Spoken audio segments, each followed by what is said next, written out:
위장 홍등가의 여중위. 네온 사인이 붉은 피처럼 번들거리는 밤.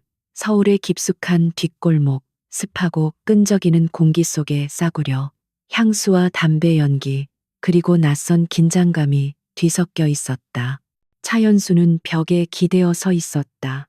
그녀의 긴 생머리는 마치 값싼 보라색으로 염색된 것처럼 보였고, 몸의 곡선을 거침없이 드러내는 검은색 미니드레스는 그녀가 맡은 역할, 즉 나비라는 이름을 가진 콜걸의 정체성을 완성하고 있었다.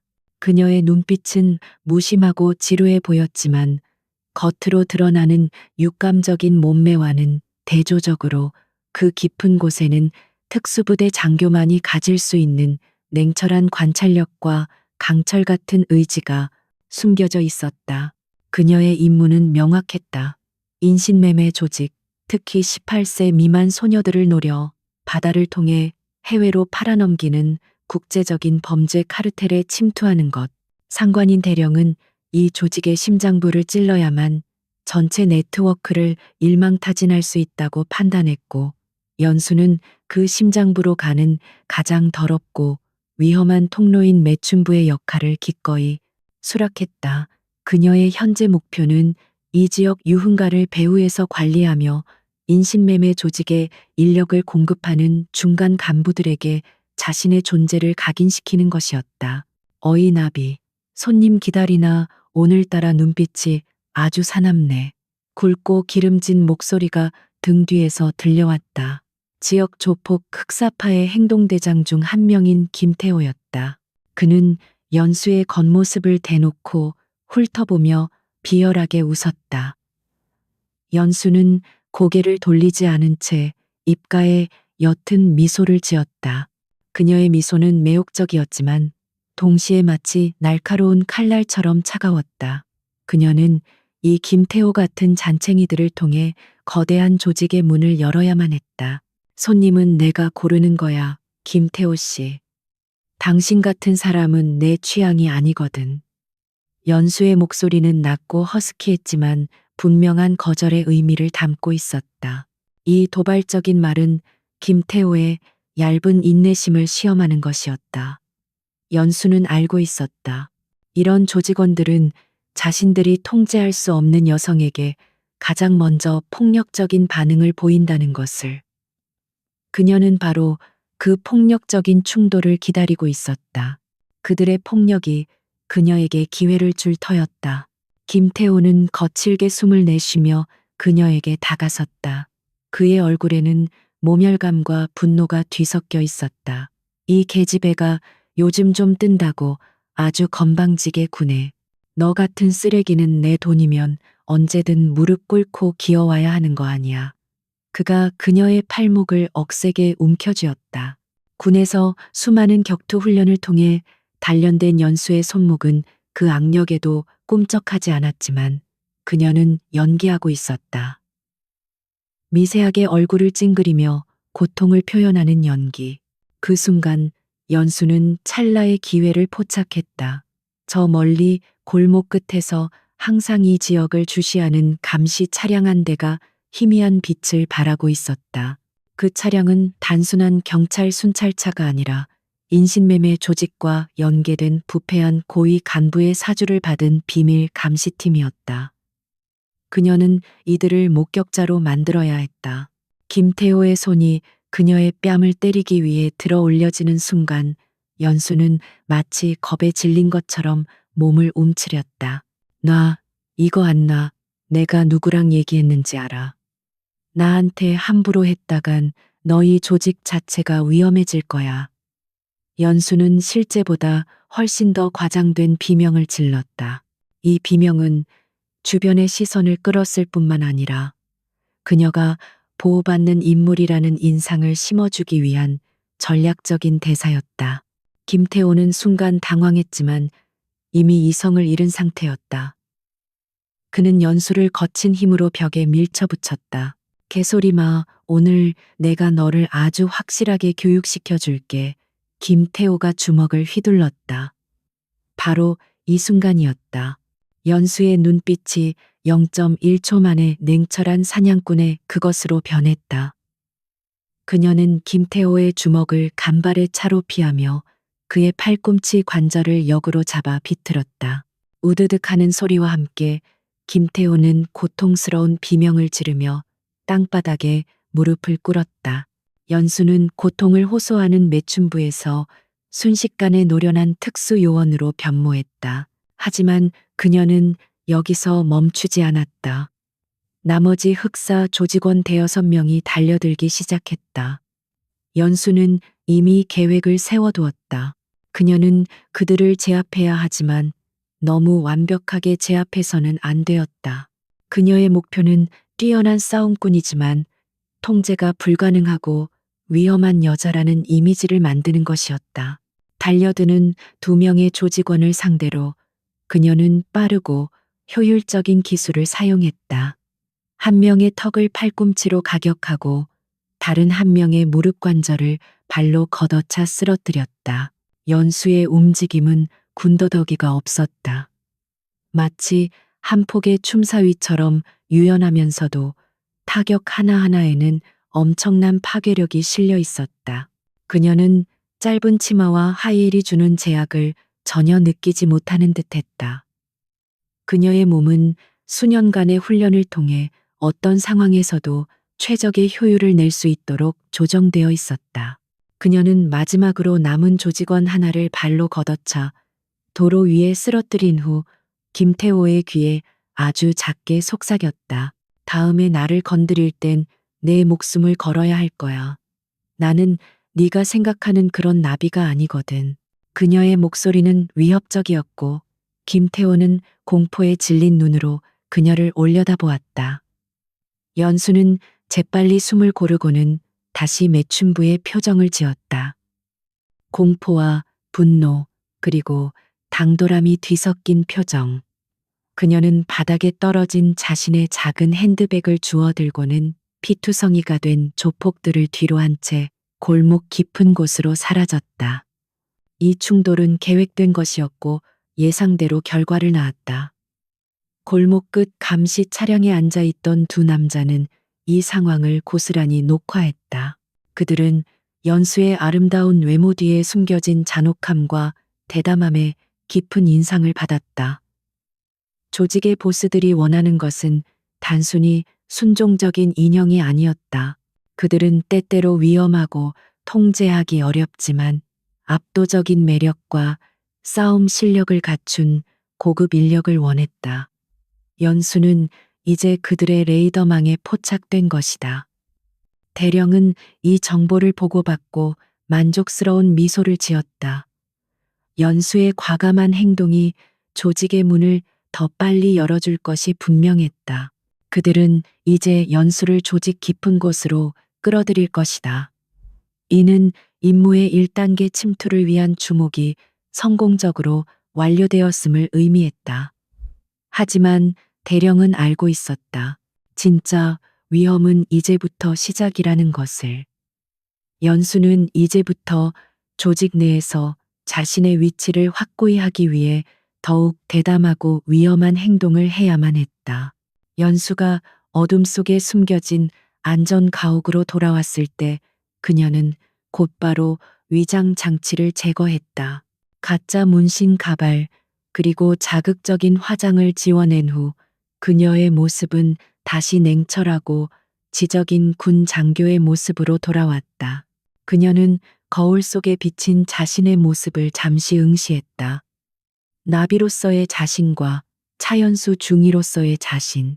이중 생활이 주는 심리적 압박은 상상을 초월했지만 그녀는 흔들리지 않았다. 그녀의 임무는 공명정대했고 그녀의 목적은 순수했다. 어린 소녀들을 구하는 것. 그녀는 상관에게 짧은 암호화된 메시지를 보냈다. 접촉 성공. 그들의 시선이 저에게 닿았습니다. 그리고 침대에 몸을 던지며 잠시 눈을 감았. 그녀의 몸은 피로했지만 정신은 다음 단계를 준비하며 예리하게 벼려지고 있었다. 그녀는 알고 있었다. 다음 단계는 더욱 은밀하고 치명적일 것이다. 조직의 심장부로 들어가기 위한 첫 번째 관문이 이제 막 열린 것이다. 그녀는 중이가 아닌 콜걸 나비로서 그들의 세계를 파괴하기 위해 깊숙이 파고들 준비가 되어 있었다. 이게 시작에 불과해. 진짜 사냥은 아직 시작되지 않았어. 그녀는 낮은 목소리로 혼잣말을 했다. 접근 나비와 그림자의 춤, 차연수가 일으킨 전날 밤의 소동은 유흥가 지하 세계의 소문으로 빠르게 퍼져나갔다. 흑사파 행동대장 김태호가 알 수 없는 이유로 순식간에 제압당했고 그 중심에 나비라는 신비로운 콜걸이 있었다는 이야기는 조직의 중간 간부들의 귀에까지 들어갔다. 연수의 의도대로 그녀는 통제하기 어렵지만 능력 있고 매혹적인 상품이라는 인상을 심어주는데 성공했다. 이 소문이 퍼진 지 이틀 만에 그녀는 첫 번째 중요한 접촉을 성사시켰다. 목표는 이 상무였다. 그는 겉으로는 강남 일대 고급 술집 체인의 운영을 맡고 있었지만 실제로는 조직의 고가치 인력을 공급하고 주요 인사들의 환대를 담당하는 인신매매 조직의 핵심 인물이었다. 연수는 지정된 약속 장소인 프라이빗 룸으로 들어섰다. 룸은 지나치게 화려했으며 묵직한 카펫과 금박 장식들이 부패한 부유층의 취향을 그대로 보여주고 있었다. 이 상무는 둥글고 탐욕스러운 인상에 값비싼 맞춤 정장을 입고 있었다. 그는 연수가 들어서자마자 샴페인 잔을 흔들며 그녀를 위아래로 훑어보았다. 그의 시선은 단순한 호기심이 아니라 한 조각의 고기를 평가하는 듯한 차가운 계산이 담겨 있었다. 연수는 그 시선을 정면으로 받아쳤다. 굴종이나 두려움 대신 무심한 듯 자신감 있는 태도로 소문은 들었습니다. 김태호 쪽 사람들을 아주 혼내줬다고요. 대단하십니다, 나비 씨.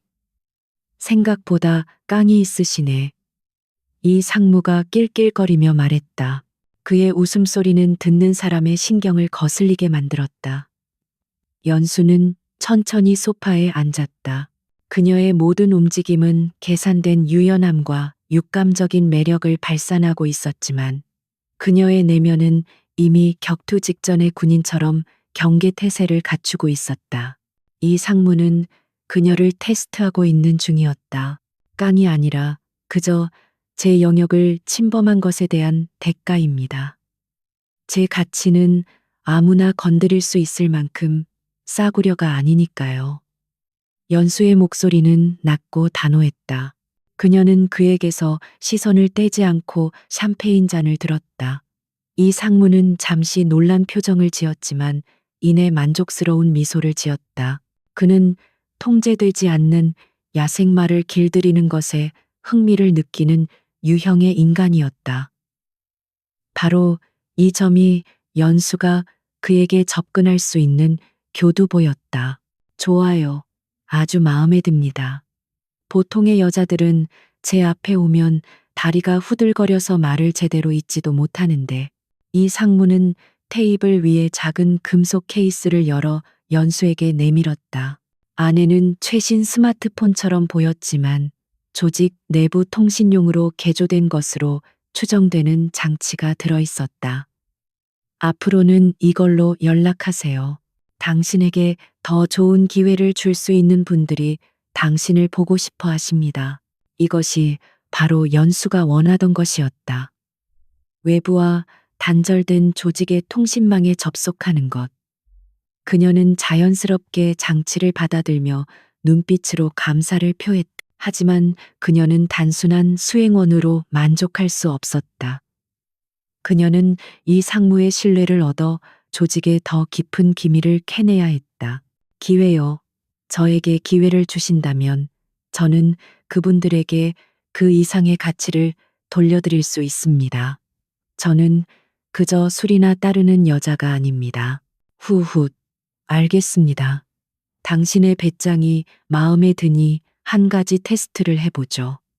이 상무는 곧바로 본론을 꺼냈다. 그는 자신의 테이블에 놓여 있던 한 봉투를 연수에게 던졌다.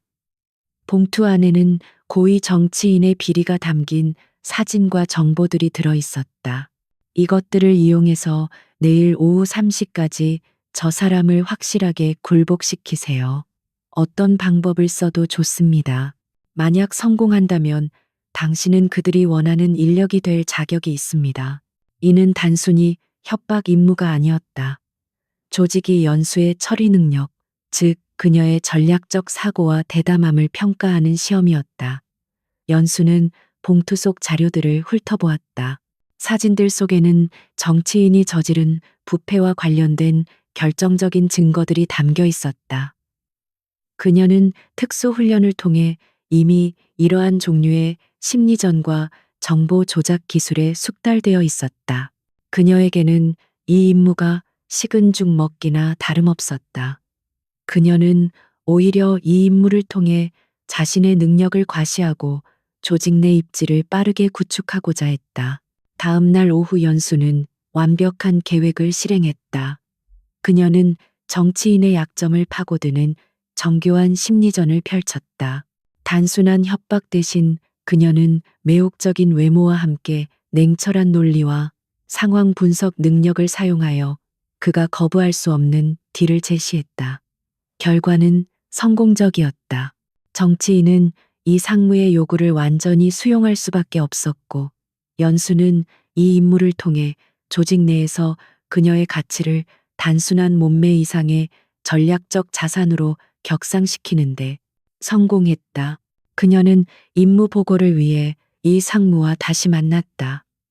이 상무의 얼굴에는 감출 수 없는 만족감과 놀라움이 교차했다. 놀랍군요, 나비 씨. 당신이 이렇게까지 노련할 줄은 몰랐습니다. 당신은 천재야. 당신은 확실히 그분들이 찾는 인재입니다.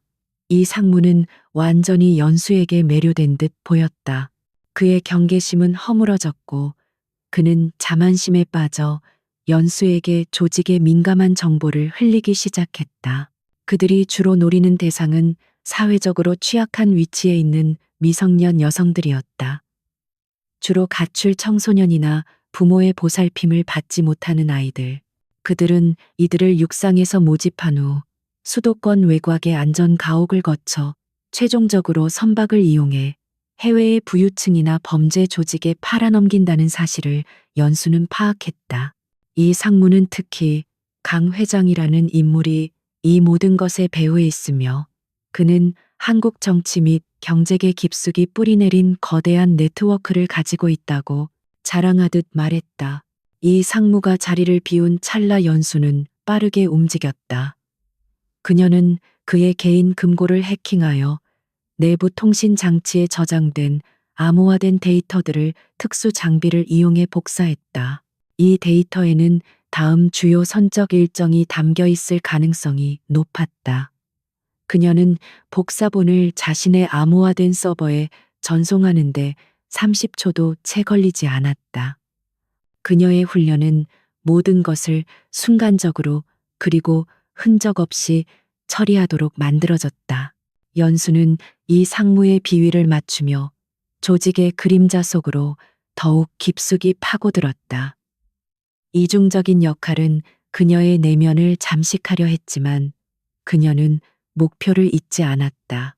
어린 소녀들의 사진이 담긴 파일들을 보았을 때 그녀의 결심은 더욱 단단해졌다. 그녀는 이제 단순한 정보 수집을 넘어 조직의 핵심부를 직접 타격하기 위한 구체적인 계획을 세우기 시작했다. 그녀는 강 회장과의 접촉을 서둘러야만 했다. 그만이 그녀가 해상 작전의 정보를 얻고 최종적으로 이 거대한 인신매매 고리를 끊을 수 있는 열쇠를 쥐고 있었기 때문이었다. 다음은 강 회장입니다. 이 상무는 그저 다리일 뿐이죠. 연수는 방을 나서며 마지막으로 이 상무의 방을 응시했다. 그녀의 눈빛은 더 이상 나비의 유혹적인 눈빛이 아니었다. 그것은 목표물을 향해 조용히 조준된 특수요원의 냉혹한 눈빛이었다. 그녀는 이 더러운 춤을 계속 추어야만 했다. 그래야만 그녀의 칼날이 조직의 심장에 닿을 수 있었다. 이 상무는 그녀에게 완전히 속아 넘어갔다. 그는 자신이 조직을 위한 귀중한 자산을 발견했다고 착각했지만 사실 그는 자신의 무덤을 파는 도구에 불과했다.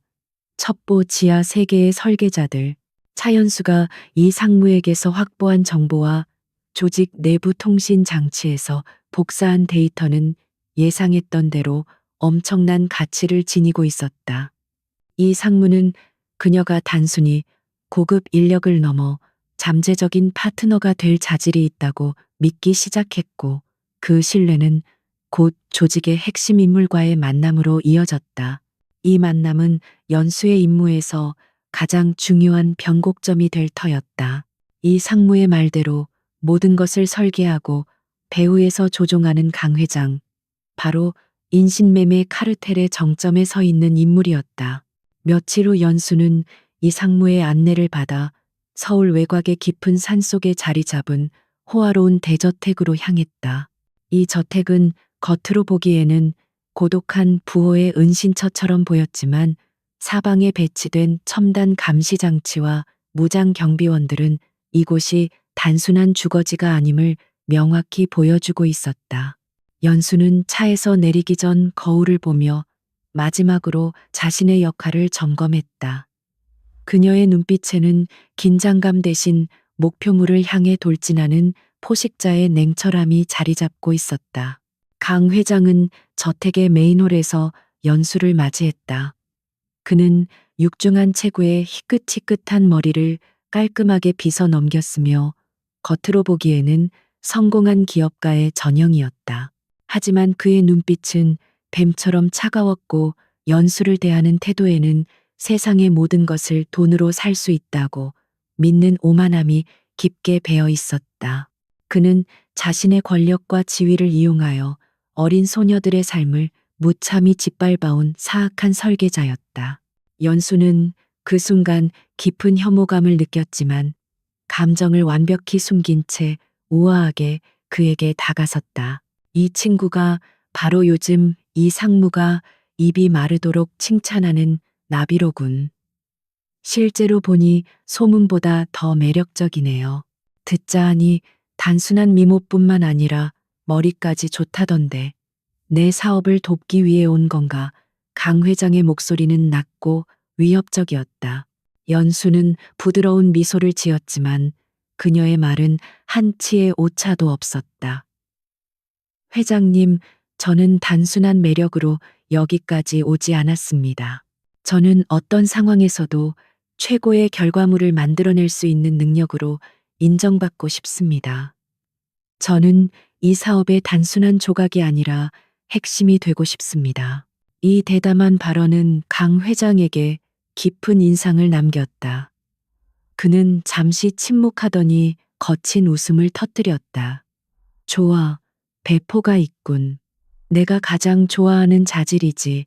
이 상무, 이 친구가 쓸모 있다는 걸 증명할 기회를 주도록 해. 강 회장은 연수를 완전히 신뢰하는 것은 아니었지만 그녀의 오만함과 능력에 흥미를 느꼈다. 그는 연수를 시험대에 올리기로 결정했다. 며칠 동안 연수는 강 회장의 측근들에게 배치되어 조직의 물류 및 재무 흐름에 대한 중요한 정보를 접하게 되었다. 이 조직은 단순히 인신매매에 국한되지 않고 마약 밀수, 불법 무기, 거래 등 다양한 국제 범죄와 연계되어 있었다. 그녀는 특수 훈련을 통해 습득한 분석 능력을 총동원하여 조직의 복잡한 구조를 빠르게 파악했다. 그녀의 탁월한 정보 처리 능력은 강 회장 측근들의 신뢰를 얻는데 결정적인 역할을 했다. 그들은 그녀를 뛰어난 두뇌를 가진 아름다운 여성으로 평가했고 그녀의 본질적인 위험성은 완전히 간과했다. 가장 중요한 순간은 강 회장의 개인 집무실에 접근했을 때 찾아왔다. 연수는 이 상무와 함께 주요 거래와 관련된 서류를 정리하는 임무를 맡았다. 그녀는 극도로 조심스러웠다. 집무실은 최첨단 보안 시스템으로 보호받고 있었으며 강 회장의 비서도 항상 근처에 대기하고 있었다. 연수는 잠시 비서가 자리를 비운 틈을 타 마치 실수인 것처럼 커피를 쏟아 집무실 내 주요 서류 더미를 적게 만들었다. 이 상무님 큰일 났어요. 죄송합니다. 빨리 이걸 말려야 할 것 같아요. 연수는 당황한 척 연기하며 이 상무의 시선을 젖은 서류로 돌렸다. 그 혼란스러운 틈을 이용해 그녀는 집무실 중앙 책상 아래에 숨겨진 보조 서버 접속 포트에 초소형 USB 장치를 삽입하는데 성공했다. 이 장치는 사전에 프로그래밍된 것으로 조직의 모든 핵심 정보를 단 몇 분 안에 복사하도록 설계되어 있었다. 심장이 목구멍까지 뛰어오르는 듯 했지만 연수의 표정은 완벽하게 평온했다. 그녀는 이 상무와 함께 서류를 정리하며 시간을 끌었다. 5분 후 USB 장치가 깜빡이며 복사가 완료되었음을 알리는 미세한 진동을 보냈다. 연수는 서둘러 장치를 회수했다. 그녀가 얻은 정보는 단순한 거래 기록을 넘어섰다. 그것은 다음 해상 거래의 구체적인 계획, 사용될 선박의 이름과 항로, 인신매매범들의 정확한 명단, 그리고 가장 중요한 18세 미만 소녀들이 억류되어 있는 해상 위치 좌표를 포함하고 있었다. 그날 밤 안전 가옥으로 돌아온 연수는 확보한 데이터를 상관에게 암호화하여 전송했다. 데이터의 양은 방대했고 정보의 구체성은 전례가 없는 수준이었다. 선박명은 오디세이 호입니다. 24시간 내에 중국으로 출항할 예정이며 현재 위치는 한국 영해박 12해리 경계 인근 해역에서 대기 중입니다. 인신매매범은 총 20명이며 강 회장의 최정예 용병들이 경비를 맡고 있습니다. 그리고 13명의 소녀들이 선내에 있습니다. 이 정보는 즉시 상부의 작전 지휘부로 전달되었다. 이제 단순히 정보를 수집하는 단계를 넘어 실제 체포 작전을 위한 준비가 시작되어야 했다. 연수는 자신의 임무가 여기서 끝나지 않았음을 알고 있었다. 그녀는 작전의 성공을 위해 오디세이 호에 탑승해야만 했다.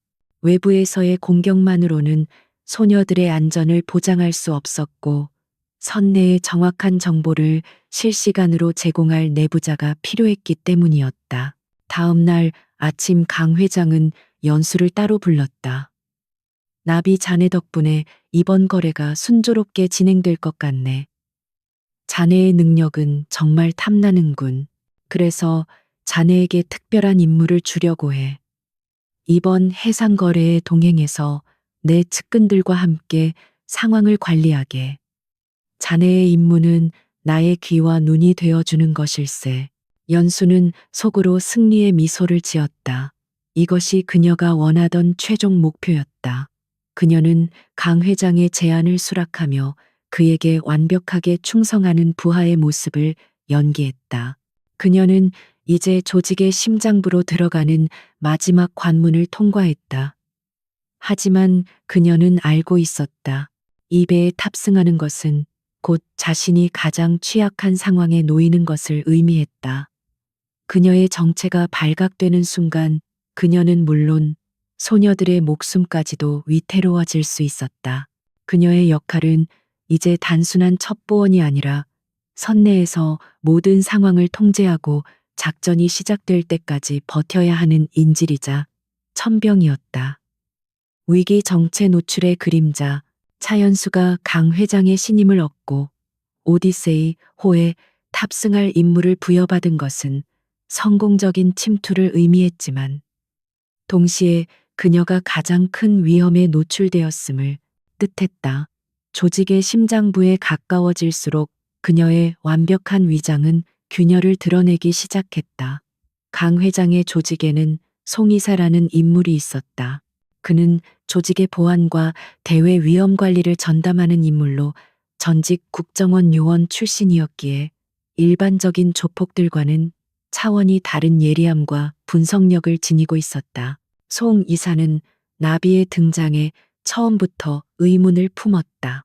이 상무나 강 회장이 그녀의 뛰어난 외모와 대담함에 매료된 것과 달리 송 이사는 그녀의 배경이 너무 깨끗하고 그녀의 행동 패턴이 일반적인 유흥업소 여성이나 깡패들과 충돌하는 여자와는 다르게 지나치게 효율적임을 간파했다.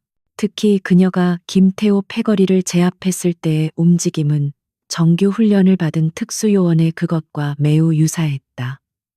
송 이사는 조용히 그러나 집요하게 연수를 주시하기 시작했다. 연수는 자신의 주변을 맴도는 송 이사의 그림자를 느끼고 있었다. 그녀는 그의 눈빛 속에서 단순한 의심 이상의 경계와 분석을 읽어냈다. 이제부터 그녀의 모든 행동은 송 이사의 시험대에 오를 터였다. 그녀는 자신의 역할인 나비를 더욱 과장되게 연기해야 했지만 동시에 자신의 능력을 증명하여 강 회장의 필요성을 충족시켜야 하는 이중적인 줄타기를 해야 했다. 만약 송 이사가 그녀의 정체에 대한 결정적인 증거를 확보한다면 임무 전체가 수포로 돌아가는 것은 물론 그녀의 목숨과 소녀들의 안전까지도 위협받게 될 터였다. 송 이사는 연수의 숙소를 도청하고 그녀가 접촉했던 모든 인물들을 역으로 조사하기 시작했다. 그는 연수가 과거 특수부대에 복무했거나 경찰 조직과 관련이 있다는 사소한 단서라도 찾기 위해 혈안이 되어 있었다. 그러나 연수는 이미 자신의 과거 기록을 완벽하게 삭제하고 대체했으며 그녀의 위장 신분은 가장 치밀하게 설계된 것이었다. 송 이사는 아무리 파헤쳐도 명확한 스모킹건을 찾을 수 없자 결국 직접적인 대면을 통해 연수를 궁지에 몰아넣기로 결정했다. 어느 날 저녁 오디세이 호 출항 준비를 위해 강 회장 저택에 머물던 연수는 송 이사에게 외딴 창고로 호출되었다. 창고 안은 어둠과 습기가 가득했고 긴장감이 공기를 무겁게 짓눌렀다. 송 이사는 싸늘한 미소를 지으며 연수를 맞았다. 나비 씨, 궁금한 게 하나 있습니다. 당신이 김태호 패거리들을 상대했을 때의 움직임, 그것은 일반인들이 따라할 수 있는 동작이 아니었습니다. 당신 대체 누구죠? 내가 아는 모든 정보망에는 당신 같은 인물이 존재하지 않습니다. 연수는 그의 도발에 놀란 기색 없이 차분하게 응수했다. 그녀는 오히려 도발적으로 웃었다. 송 이사님 당신이야말로 전직 국정원 출신이라고 들었습니다. 그 뛰어난 정보력으로 나 같은 여자의 과거 하나 제대로 파헤치지 못했나요? 나는 당신들 같은 남자들이 상상하는 것보다 훨씬 더 지독하고 위험한 삶을 살아왔습니다. 나는 여기서 살아남기 위해 싸우는 법을 배웠을 뿐입니다. 송 이사의 미소가 사라졌다. 그는 연수의 심리적 약점을 파고들기 위해 압박을 가했다. 그는 한 장의 사진을 연수에게 내밀었다. 그것은 어린 시절의 연수가 고아원 앞에서 찍은 흐릿한 사진이었다. 송 이사는 연수가 의도적으로 숨긴 과거의 고아원 기록을 찾아낸 것이다. 당신의 기록은 조작되었지만 이 고아원 기록은 진짜입니다. 당신은 보육원에서 자랐고 특별한 후원자의 도움을 받아 교육받았죠. 이 후원자가 누구였을까요? 그리고 당신은 그들을 위해 지금 이 자리에서 어떤 역할을 하고 있는 걸까요? 이것은 결정적인 위기였다. 연수의 심장이 빠르게 뛰기 시작했지만 그녀는 감정을 완벽히 통제했다. 그녀는 순식간에 반격 계획을 세웠다. 그녀는 여기서 무너지거나 그를 설득하려 해서는 안 되었다. 그녀는 나비로서의 위험한 여성 이미지를 이용해 송 이사를 직접적으로 위협하고 그가 오히려 당황하게 만들어야 했다. 후원자 나를 이 자리에 있게 한 사람이겠죠. 송 이사님, 당신은 너무 많은 것을 압니다. 그리고 당신이 나를 의심하는 동안 강 회장님은 나를 신뢰하고 있습니다. 내가 만약 강 회장님에게 송 이사님이 나를 조사하고 중요한 출항을 앞두고 내 심기를 건드리고 있다고 말한다면 누가 더 위험해질까요? 연수는 한 발자국 앞으로 다가서며 그의 눈을 똑바로 응시했다. 그녀의 눈빛은 마치 맹수가 먹이를 노려보는 듯한 냉혹함이 서려 있었다. 송 이사는 순간적으로 당황했다. 강 회장은 지금 연수의 능력에 깊이 의존하고 있었으며 내부 분란을 가장 싫어하는 사람이었다. 송 이사의 조사 결과는 아직 심증만 있었을 뿐 확실한 물증이 없었다. 연수의 역공은 그의 정치적 입지를 위협하는 것이었다. 송 이사가 망설이는 찰나 연수는 결정타를 날렸다. 그녀는 순식간에 송 이사의 오른쪽 손목을 붙잡아 비틀었다. 그의 비명은 창고 안의 습한 공기를 갈랐다. 연수는 그의 귀에 속삭였다. 당신이 나를 조사하는 동안 나는 당신의 약점도 알고 있습니다. 당신은 단순히 나를 의심하는 것이 아니라 내가 강 회장님의 옆자리를 차지할까봐 질투하는 것 뿐이겠죠. 이제 당신의 손목은 내가 원하는 대로 움직일 수 있습니다. 당신의 생명도 마찬가지입니다. 그녀는 완벽하게 상대를 압도했지만 골절을 피할 만큼의 힘 조절을 했다. 그녀는 그가 상처를 입어 경계심을 가질 수는 있어도 그녀를 곧바로 제거하려 들지는 않게 만들어야 했다. 연수는 손목을 놓아주고는 고통에 신음하는 송이사를 내려다보았다. 나에게 더 이상 시간 낭비하지 마세요. 나는 내일 오디세이호에 탑승해서 강 회장님의 명령을 수행해야 합니다. 당신의 의심이 강 회장님의 사업에 방해가 된다면 그때는 이 손목이 아니라 당신의 모든 것을 잃게 될 겁니다. 그녀는 등을 돌려 창고를 나섰다. 그녀의 도발은 성공했다. 송 이사는 심한 고통과 함께 굴욕감을 느꼈고 그의 의심은 확신으로 바뀌었지만 그는 당장 그녀를 공격할 수 없는 상황에 놓이게 되었다. 이 충돌은 연수에게 크나큰 심리적 압박을 안겨주었다. 그녀는 송 이사가 자신의 정체를 이미 90% 이상 파악하고 있음을 알았다. 하지만 송 이사 또한 그녀를 제거할 권력이나 명분을 당장 얻지 못했기에 이 위기는 일시적으로 모면되었다. 그녀는 이제 더 이상 조직을 속이는 것이 아니라 내부의 적과 끊임없이 숨막히는 심리전을 펼치며 임무를 완수해야 했다. 밤이 깊어질수록 그녀의 마음 속에는 오디세이 호에 탑승해야 한다는 절박감이 커졌다. 송 이사는 분명히 항해 중에 그녀를 제거하려 들 것이다. 그녀는 배 위에서 모든 것을 걸고 싸워야 했다. 하지만 그녀의 임무는 소녀들을 구하고 조직을 와해시키는 것이었다. 그녀는 안전 가옥으로 돌아와 남은 시간 동안 잠시 눈을 붙이는 대신 은밀하게 특수 장비를 점검하고 다가올 해상 전투를 위한 전술적 시뮬레이션을 머릿속으로 반복했다. 그녀는 이제 마지막 단계로 진입할 준비를 마쳤다. 그녀의 군함은 다시 한번 피할 수 없는 전쟁터를 향하고 있었다. 침투 인신매매선의 밤, 다음 날 밤 차연수는 이제 단순한 콜걸 나비가 아닌 강 회장의 중요한 측근으로서 오디세이 호에 탑승했다. 오디세이 호는 겉보기에는 평범한 화물선처럼 보였지만 선내 곳곳에는 조직이 밀수품과 인신매매 대상을 은닉하기 위해 개조한 비밀 구역들이 숨겨져 있었다. 배가 한국 영해를 벗어나 공해와의 경계선으로 미끄러지듯 항해를 시작하자 연수의 긴장감은 최고조에 달했다. 그녀는 이제 육지의 지원 없이 적들의 심장부 한복판에 홀로 놓인 것이다. 선내 분위기는 중압감 그 자체였다. 배에는 강 회장이 고용한 20여 명의 무장 용병들이 경비를 서고 있었고 그들의 눈빛은 차갑고 날카로웠다. 연수는 자신이 고위 감시자 역할을 맡았음에도 불구하고 그들 모두가 자신을 잠재적인 적으로 간주하고 있음을 직감했다. 특히 송 이사는 멀리서도 그녀를 주시하며 그녀의 행동 하나하나를 놓치지 않으려는 듯했다. 연수는 송 이사의 경계심을 누그러뜨리기 위해 오히려 자신감 넘치고 오만한 태도를 유지했다. 연수는 자신의 방으로 안내받자마자 즉시 선내 환경을 분석했다.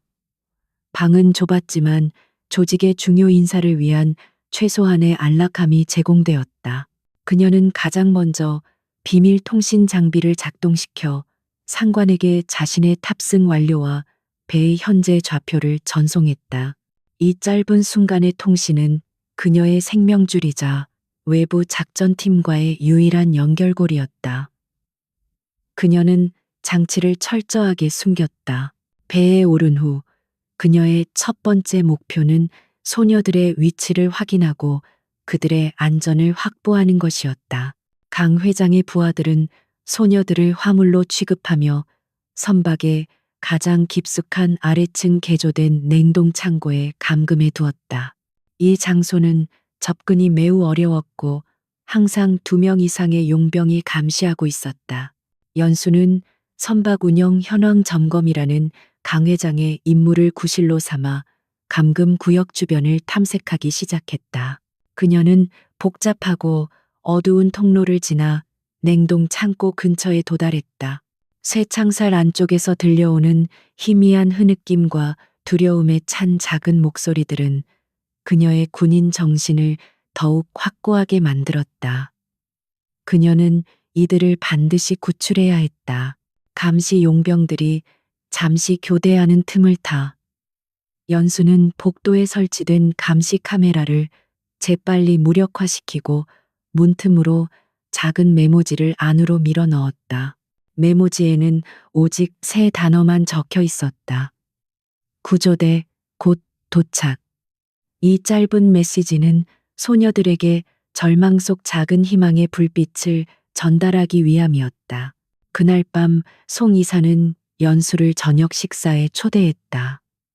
이는 분명히 그녀를 시험하고 함정에 빠뜨리려는 시도였다. 연수는 초대된 식당으로 향했다. 분위기는 무거웠고 식탁 위에는 정교하게 조리된 고급 요리들이 놓여 있었지만 이는 연수를 환영하기 위한 것이 아니라 그녀를 속이기 위한 미끼였다. 송 이사는 와인을 마시며 연수에게 겉으로는 친절한 미소를 보냈지만 그의 눈빛은 여전히 그녀를 꿰뚫어 보려는 듯 날카로웠다. 나비 씨, 당신 같은 미모와 능력을 가진 여자가 왜 이런 위험한 사업에 뛰어들었는지 도무지 이해가 가지 않습니다. 혹시 당신에게는 우리 조직보다 더 중요한 주인이 있는 건 아닙니까? 송 이사는 질문을 던지며 연수의 눈을 주시했다. 그는 연수의 표정 변화와 신체 언어를 분석하여 그녀의 정체를 확인하려 했다. 이는 특수요원 시절 그가 사용하던 신문 기술이었다. 연수는 침착하게 와인을 한 모금 마시며 미소를 지었다.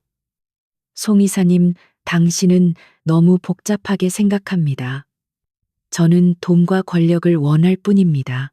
그리고 강 회장님은 저에게 그것을 주실 수 있는 분이죠. 저는 당신처럼 과거에 얽매여서 조직 내에서 제 능력을 증명하는 대신 미래를 향해 나아가고 싶습니다. 그녀의 대답은 논리적이었고 나비라는 캐릭터의 야심과 오만함을 완벽하게 드러냈다. 그녀는 오히려 송 이사의 불안정한 위치를 역이용했다. 당신이야말로 나를 의심하는데 너무 많은 에너지를 낭비하고 있습니다. 당신의 에너지를 외부의 위협을 막는데 사용해야 하지 않을까요? 내일이면 우리는 공의 경계에 도달하고 거래는 시작됩니다. 내부의 의심은 강 회장님께 도움이 되지 않습니다. 연수는 송 이사를 직접적으로 공격하며 그에게 심리적 부담을 주었다. 그녀의 도발은 성공했다. 송 이사는 분노했지만 그녀의 논리에 반박할 수 없었다. 그는 그녀에게 증거가 없다는 것을 알고 있었지만 그녀를 제거할 명분도 없었다.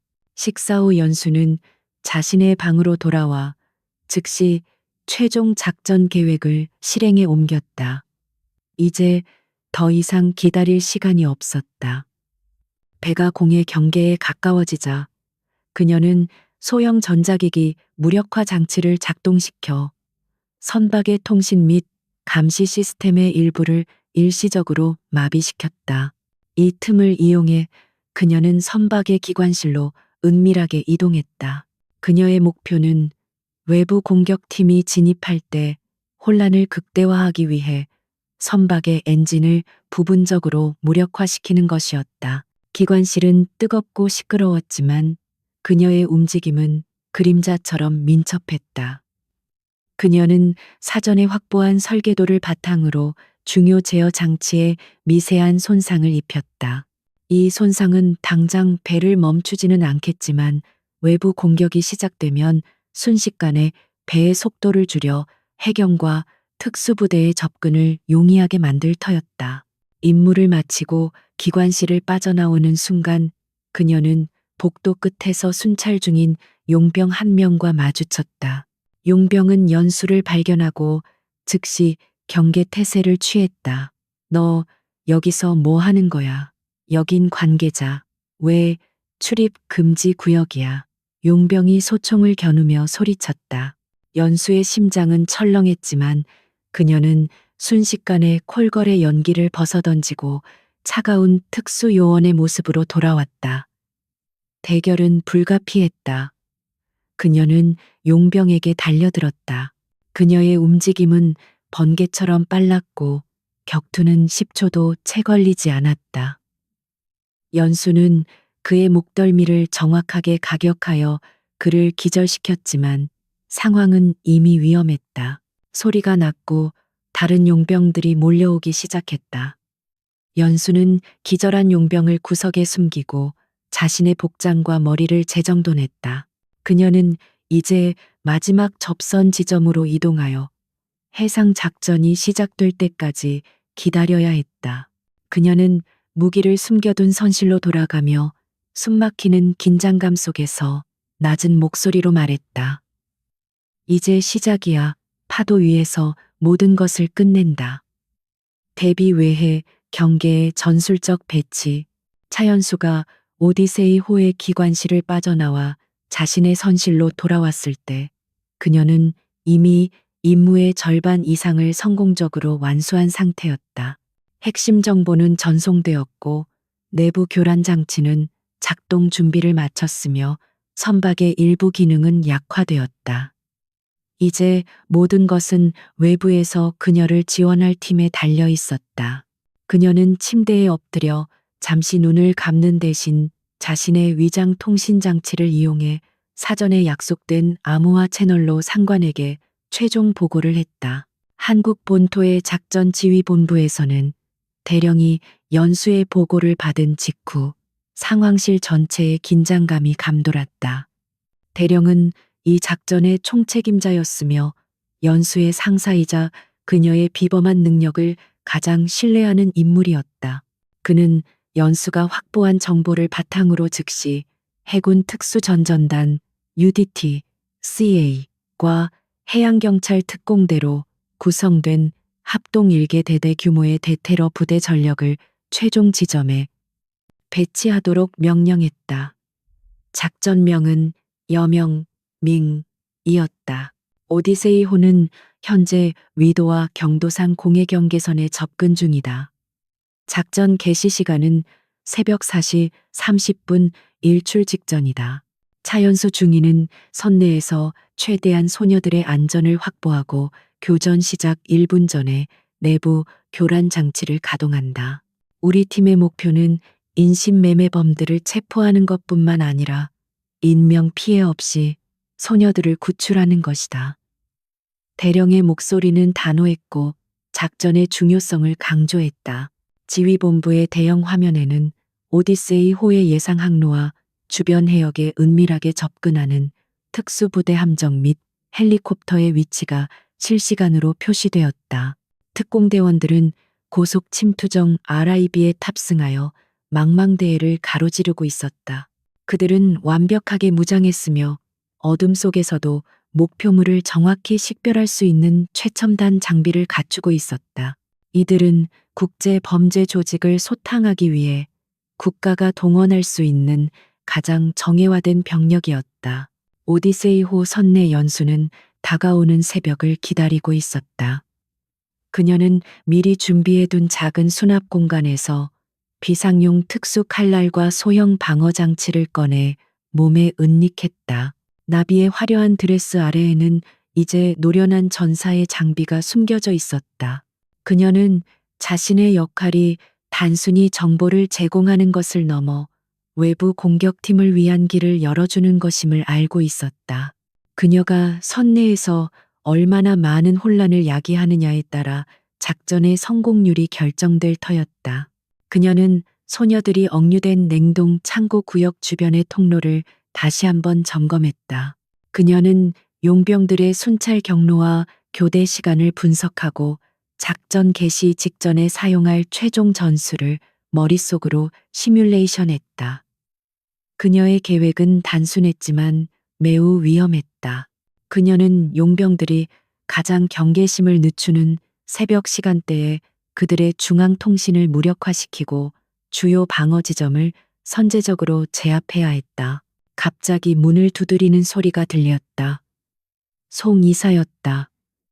그는 여전히 연수를 의심하고 있었고 출항 전 마지막까지 그녀를 감시하려 했다. 연수는 즉시 나비의 오만하고 요염한 가면을 다시 썼다. 문을 열자 송 이사는 날카로운 눈으로 그녀를 훑어보았다. 나비 씨 잠이 안 오시는 것 같아서요. 잠시 저와 함께 술이나 한잔 하시죠. 중요한 거래를 앞두고 긴장을 푸는 것도 중요하니. 그의 제안은 단순한 침묵이 아니라 그녀의 동태를 파악하려는 마지막 시도였다. 연수는 속으로 경멸했지만 미소를 지으며 제안을 받아들였다. 그녀는 송 이사와 함께 배의 상갑판으로 향했다. 차가운 바닷바람이 그녀의 머리카락을 흩날렸다. 수평선은 아직 짙은 어둠에 잠겨 있었고 곧 새벽이 올 것이었다. 송 이사는 위스키를 마시며 그녀에게 조직의 거대한 야망에 대해 장황하게 늘어놓기 시작했다. 연수는 경청하는 척했지만 그녀의 시선은 끊임없이 주변 해역을 스캔하고 있었다. 그녀는 미세한 엔진 소리나 파동의 변화를 감지하려 노력했다. 새벽 4시 25분, 연수는 손목시계를 슬쩍 확인했다. 남은 시간은 5분. 그녀는 이 순간을 이용해 송 이사를 무력화시켜야 했다. 송 이사는 연수에게 위스키 잔을 내밀며 마지막으로 그녀의 충성심을 확인하려 했다. 자, 나비 씨, 건배. 강 회장님의 성공적인 미래를 위해. 연수는 잔을 받아들고 송 이사의 눈을 똑바로 쳐다보았다. 물론이죠, 송 이사님. 하지만 당신은 아마 그 미래를 보지 못할 겁니다. 그녀의 목소리는 갑자기 차갑게 변했다. 송 이사가 잔을 내려놓기도 전에 연수는 잔 속에 있던 위스키를 그의 얼굴에 뿌렸다. 당황하고 눈을 감은 찰나 연수는 이미 용수철처럼 몸을 날렸다. 그녀의 움직임은 정확하고 빨랐다. 그녀는 그의 목을 팔로 감아 질식 직전의 상태로 만들며 재빨리 그의 무전기를 빼앗아 파도 속으로 던져버렸다. 당신은 너무 많은 것을 의심했어. 이제 진실을 알게 될 거야. 그녀는 송 이사의 몸을 강하게 꺾어 난간 근처에 던져두었다. 비록 그는 기절하지 않았지만 심한 충격으로 인해 잠시 몸을 움직일 수 없었다. 연수는 망설일 틈 없이 선박 중앙 통제실로 질주했다. 그녀는 이제 마지막 카드를 꺼내야 했다. 내부 교란 장치 활성화. 새벽 4시 28분. 통제실의 문을 열고 들어선 연수는 안에 있던 2명의 통신 담당 용병을 발견했다. 그녀는 거침없이 그들에게 달려들었다. 그녀의 격투 기술은 좁은 공간에서 더욱 빛을 발했다. 날카로운 칼날이 번쩍였고 두 용병은 저항할 틈도 없이 제압되었다. 연수는 즉시 통제 패널로 다가가서 숨겨둔 장치를 연결하고 활성화 버튼을 눌렀다. 선박 전체에 요란한 경고음과 함께 시스템 오류 메시지가 번쩍이기 시작했다. 통신 두절 레이더 교란, 그리고 엔진 출력 급감, 작전 개시 1분 전 연수의 임무는 완료되었다. 그녀는 통제실을 박차고 나와 소녀들이 갇힌 냉동 창고를 향해 전력 질주했다. 이제 곧 해상에서 진정한 격돌이 시작될 터였다. 그녀는 안팎에서 동시에 적을 무너뜨려야 했다. 격돌 새벽의 해상 작전. 새벽 4시 30분 수평선은 아직 검은색이었지만 희미하게 동이 트기 시작하는 찰나였다. 오디세이 호의 선체가 격렬한 경고음과 함께 휘청거리는 순간 공의 경계선 박어둠 속에서 번개처럼 빠른 움직임이 시작되었다. 해군 특수전전단 UDT, SEAL 대원들과 해양경찰 특공대로 구성된 합동 1개 대대 병력은 고속 침투정 RIB를 이용해 선박을 향해 전속력으로 돌진했다. 선박의 엔진 출력은 이미 차연수의 내부 교란으로 인해 급격히 감소한 상태였다. 작전 개시 알파팀, 우현 침투, 브라보팀, 좌연 확보인질, 안전 최우선. 무전기에서 대령의 단호한 목소리가 울려 퍼졌다. 특수대원들은 갈고리총을 이용해 순식간에 오디세이 호의 선체 측면에 달라붙었다. 그들의 동작은 완벽하게 훈련되었으며 침투는 신속하고 은밀하게 진행되었다. 그러나 조직의 용병들 역시 호락호락하지 않았다. 경보음과 엔진 이상을 감지한 그들은 즉시 무장하고 전투 태세를 갖추었다. 선내 연수는 냉동 창고 구역으로 전력 질주했다. 그녀는 이미 나비의 드레스를 찢어 활동하기 편한 형태로 만들고 은닉했던 특수 칼날을 손에 쥐었다. 용병 2명이 냉동 창고문 앞에서 경비를 서고 있었다. 그들은 통제실의 혼란 때문에 잠시 방심한 상태였다. 연수는 벽을 이용해 그림자처럼 접근했고 그들이 미처 방아쇠를 당기기도 전에 정확하고 치명적인 공격으로 그들을 무력화시켰다.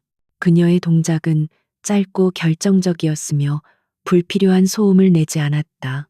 그녀는 문을 열고 안으로 들어섰다.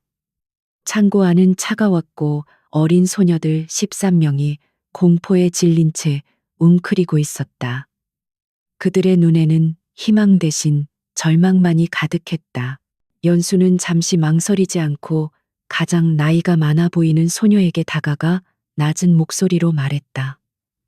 나는 한국 경찰이다. 너희를 구하러 왔다.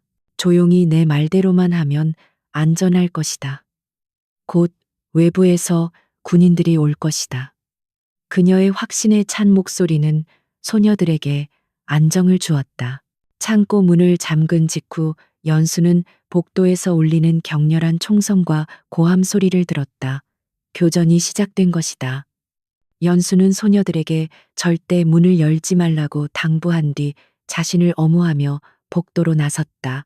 그녀의 임무는 소녀들을 보호하는 동시에 외부 지원팀이 핵심 구역으로 진입할 수 있도록 내부의 적들을 분산시키고 제압하는 것이었다.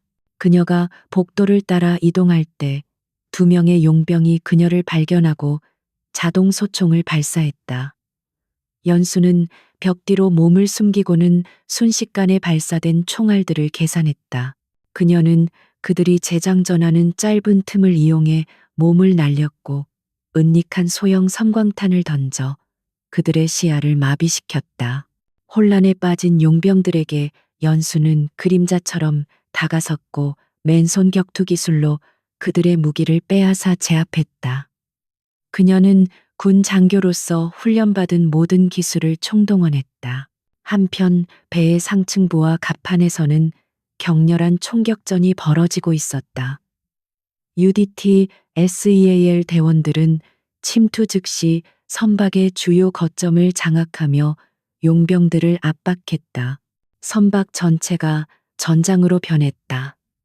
화물선의 좁은 통로와 계단은 용병들에게는 방어에 유리했지만 특수부대원들의 조직적인 움직임과 화력 앞에서 속수무책이었다. 이때 연수의 눈에 익숙한 인물이 들어왔다. 강 회장이었다.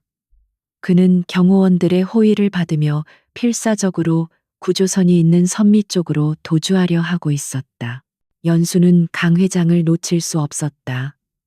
그는 이 모든 범죄의 정점이었고 그를 생포해야만 조직 전체의 실체를 밝힐 수 있었다.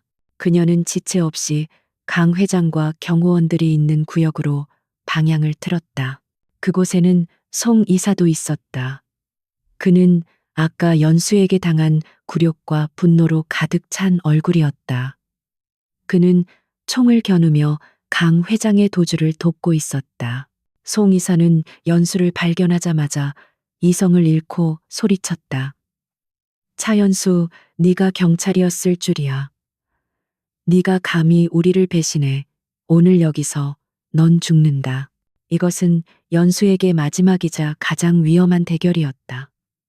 송 이사는 전직 국정원 요원으로서 연수의 능력과 위험성을 정확히 알고 있었다.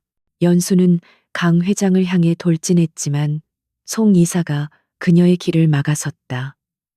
총성이 울렸다. 연수는 총알을 간발의 차로 피하며 배의 흔들림을 이용해 기동했다.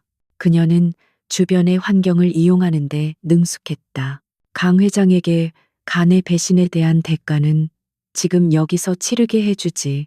송 이사는 권총을 버리고 단검을 꺼내 들었다. 그는 연수처럼 맨손 격투와 근접 전투에 능숙한 상대였다. 그들의 대결은 단순한 총격전이 아닌 두 전문 요원 간의 처절한 생존 싸움이었다. 칼날이 번쩍였고 금속이 부딪히는 소리가 선실복도를 가득 메웠다. 연수는 송 이사의 공격을 막아내며 그의 기술을 분석했다. 송 이사는 분노에 휩싸여 있었기에 그의 공격은 빠르지만 예측 가능했다. 연수는 자신의 침착함과 체력 우위를 이용하기로 결정했다. 그녀는 송 이사의 팔을 걷어차 그의 단검을 떨어뜨리게 만든 후 그의 몸을 제압하며 벽에 강하게 내리쳤다. 송 이사는 고통의 비명을 질렀지만 연수는 그에게서 벗어나 강 회장에게 다가섰다. 강 회장은 충격과 공포에 질려 달아나려고 발버둥 쳤다. 연수는 그의 팔을 낚아채 복도 바닥에 엎드리게 만들었다. 강 회장 끝났습니다. 당신의 제국은 여기서 끝이야. 당신은 이제 한국 경찰에게 체포되었다. 그녀는 강 회장의 등 위에 무릎을 꿇고 앉아 수갑을 채웠다. 강 회장은 경멸에 찬 눈빛으로 연수를 노려보았지만 이미 힘을 잃은 상태였다. 바로 그때 송 이사가 필사적으로 일어나 연수를 향해 다시 달려들었다. 연수는 강 회장을 체포하는 과정에서 방심할 수 없었다. 그녀는 송 이사의 돌격을 감지하고 몸을 틀어 피했지만 송 이사는 그녀의 어깨에 깊은 상처를 입혔다. 피가 솟구쳤지만 연수는 고통을 무시했다. 그녀는 마지막 남은 힘을 모아 송 이사의 얼굴에 결정타를 날려 그를 완전히 무력화시켰다. 격렬한 교전은 선박 전체에서 계속되었지만 차연수 중위의 내부 활약과 특수부대의 조직적인 공격으로 인해 불과 15분 만에 조직원들은 압도되기 시작했다. 소녀들은 안전하게 구출되었고 강 회장을 포함한 모든 주요 인신매매범들이 체포되었다. 오디세이호는 공해경계선 부근 대한민국 해군 함정들의 완벽한 통제 아래 멈춰 섰다. 연수는 피 묻은 손으로 숨을 헐떡이며 상처를 부여잡았다. 그녀는 성공했다. 그녀는 콜걸, 나비, 그의 껍질을 완전히 벗어던지고 용감하고 전문적인 차연수 중위로서 자신의 임무를 완수했다. 동이 트기 시작하는 푸른 새벽빛이 선실 복도를 비추자 그녀의 눈빛은 강렬한 승리와 깊은 피로감이 뒤섞여 빛났다. 이제 마지막 장이 남았다. 심판과 귀환의 시간, 결산 파도, 위의 심판과 여명의 귀환, 해상에서 벌어진 격렬했던 새벽의 작전은 완벽한 성공으로 마무리되었다. 오디세이 호는 이제 대한민국 해경과 해군 특수부대의 완벽한 통제 아래 놓였다. 갑판에는 체포된 강 회장과 송 이사를 포함한 인신매매 조직원이 10여 명이 수갑을 찬 채 꿇어앉아 있었고, 그들의 얼굴에는 절망과 분노, 그리고 예상치 못한 패배의 충격이 역력했다. 그들은 자신들의 거대한 범죄 카르텔이 한 명의 여중이에 의해 무너졌다는 사실을 인정하기 어려워하는 듯했다. 차연수 중위는 구급대원의 응급처치를 받으며 부상당한 어깨를 부여잡았다. 깊은 상처였지만 그녀의 눈빛은 흔들림 없었다. 그녀는 이 순간에도 자신이 완수한 임무의 결과를 확인하는 데 집중했다. 그녀의 눈은 안전하게 구출된 13명의 소녀들을 향했다. 소녀들은 담요에 쌓인 채 해경 함정으로 옮겨지기 위해 대기하고 있었다. 공포에 질려 있던 그들의 눈빛에는 이제 두려움이 가신 안도감과 그들을 구한 연수에 대한 존경과 감사가 어렸다. 대령은 고속정에서 오디세이 호로 건너와 연수에게 다가섰다. 그의 얼굴에는 자랑스러움과 안도감이 교차했다. 차중이 잘 해냈네. 당신은 이 나라의 영웅이야. 이 모든 것이 당신의 희생과 용감함 덕분이야. 대령은 그녀의 어깨를 가볍게 두드렸다. 그들이 나눈 눈빛 속에는 수많은 말들이 함축되어 있었다. 작전의 위험성, 연수가 감당해야 했던 심리적 부담, 그리고 그들이 함께 이뤄낸 정의의 승리. 연수는 담담하게 대답했다. 임무를 완수했을 뿐입니다. 대령님, 소녀들은 안전합니다. 그리고 강 회장이 보관하던 핵심 증거물들도 확보했습니다. 이 증거들을 통해 조직 전체를 뿌리 뽑을 수 있을 겁니다. 그녀는 콜걸, 나비의 모든 흔적을 지워버린 채 다시 냉철하고 전문적인 특수부대 장교로 돌아와 있었다. 구조 및 체포 작전의 마무리 작업이 진행되는 동안 연수는 잠시 갑판 난간에 기대어 떠오르는 새벽해를 바라보았다. 짙은 어둠이 걷히고 밝고 새로운 여명이 수평선 위로 솟아오르고 있었다. 이 새벽빛은 그녀가 싸워 얻어낸 공명정대한 승리와 이제 막 구원받은 소녀들의 새로운 삶을 상징하는 듯했다. 그녀의 임무는 단순히 범죄 조직을 체포하는 것이 아니라 절망 속의 어린 생명들에게 희망이라는 새로운 아침을 선사하는 것이었음을 그녀는 깨달았다.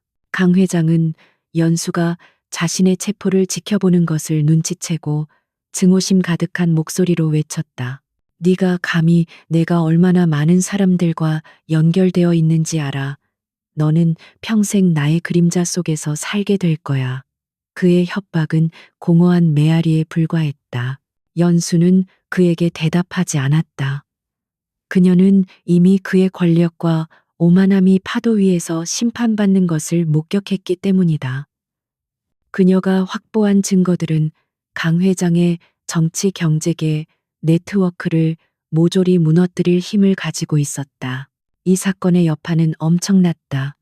연수가 확보한 데이터와 강 회장의 진술은 조직과 연루된 정부 재계, 그리고 심지어 사법기관 내부의 부패한 인물들을 모두 드러냈다. 이 거대한 부패의 고리는 한국 사회 전체에 엄청난 파장을 일으켰고 공직 사회 전반에 걸친 대대적인 정화작용을 촉발했다. 연수의 작전은 단순히 인신매매 조직을 소탕하는 것을 넘어 권력의 오용과 부패에 대한 경종을 울리는 상징적인 사건이 되었다.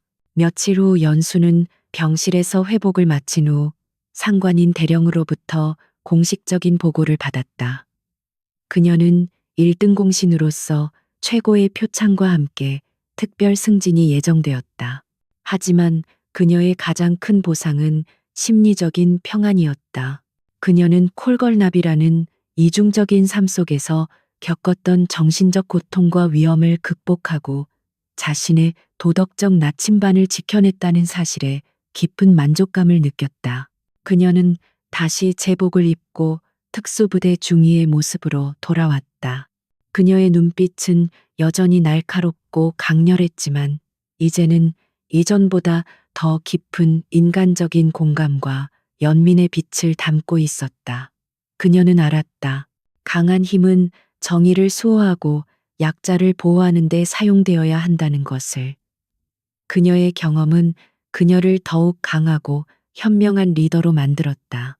연수는 자신의 임무가 끝났음에도 불구하고 여전히 구출된 소녀들의 회복 과정을 은밀히 주시했다. 그녀는 그들이 다시 건강하고 희망찬 삶을 살 수 있도록 돕는 것이 자신의 임무의 진정한 완성임을 알고 있었다. 차연수 중위의 이야기는 끝났다. 그녀는 자신의 임무를 위해 가장 더러운 밑바닥까지 내려갔지만 결국 가장 높은 곳에서 정의의 깃발을 꽂았다.